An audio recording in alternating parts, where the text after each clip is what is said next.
តើសួស្តីក៏តើគ្នាថ្ងៃនេះអ្នកក្នុងមកកាយកំណែលំហាត់តពទី102លំហាត់លេខ1គេឲ្យកូនរកផាត់ដកនេះគេឲ្យរូបកូនរោគប្រអប់ទាំងអស់គឺមាន10តែផ្នែកផាត់ពណ៌មាន1 2 3 4 5 6 7 8ប៉ុន្តែផ្នែកផាត់ពណ៌នេះគេនឹងដកចេញ4នេះអញ្ចឹងចំនួនទស្សភាគដំបូងដែលគេអត់ទាន់ដកអានេះចេញកូនយើងមើ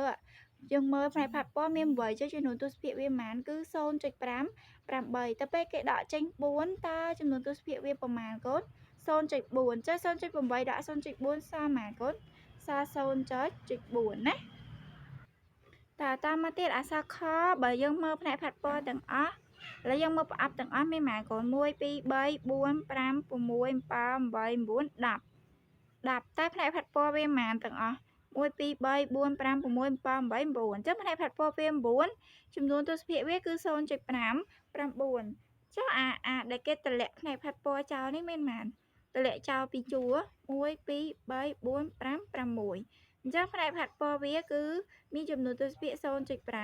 6អញ្ចឹងកូនយក 0.9 ដាក់ 0.6 មកតើឃើញប៉ុន្មានកូនចាឃើញ 0.3 ណាតោះអក្សរកមួយទៀតផ្នែកផាត់ពណ៌ខាងលើនេះវាមានចំនួនទស្សភាគ1ខាងក្រោមនេះវាមាន4អញ្ចឹងវា 0.4 ចុះបើយើងបូកសរុបទាំងអស់តើរូបនេះមានចំនួនទស្សភាគប៉ុន្មានកូន1បូក 0.4 ចាគឺ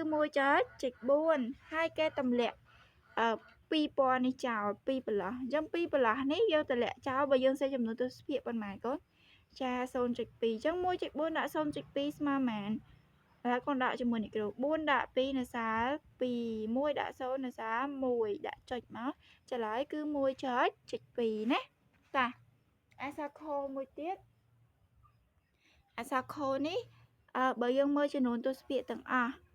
អានេះ1អានេះវា9វា 0.9 អញ្ចឹងទាំងអស់វាមកកូន 1.5 9ណានេះតើមកវាធ្លាក់5ពណ៌1 2 3 4 1 2 3 4 5នេះសេជាចំនួនទស្សភាគគឺ 0.5 អញ្ចឹង 1.9 ដាក់ 0.5 កូនដកមក9ដាក់5នៅសាល4 1ដាក់0សាល1កុំភ្លេចដាក់ចុចអញ្ចឹងចម្លើយវាគឺ 1.4 ក៏ប៉ាត់កូនអត់មានត្រូវបាច់មើលរូបអីពិបាកទេព្រោះអីគេប្រាប់លេខអស់ហើយអ្នកគ្រូបញ្យល់កូននឹងក៏ចង់បញ្យល់កូនចេះមើលរូបទេប៉ុន្តែកូនក៏មើលលេខឲ្យដកមក 0.8 ដាក់ 0.4 ឃើញប៉ុន្មាន 0.4 0.9 ដាក់ 0.6 ឃើញប៉ុន្មាន 0.3 1.4 ដាក់ 0.2 ឃើញប៉ុន្មាន 1.2 1.9 ដាក់ 0.5 ឃើញប៉ុន្មាន 1.4 ណាចាអត់មានអីពិបាកទេលំហាត់នេះមានតែប៉ុណ្្នឹងឯងជួបគ្នាវីដេអូក្រោយទៀតណាកូន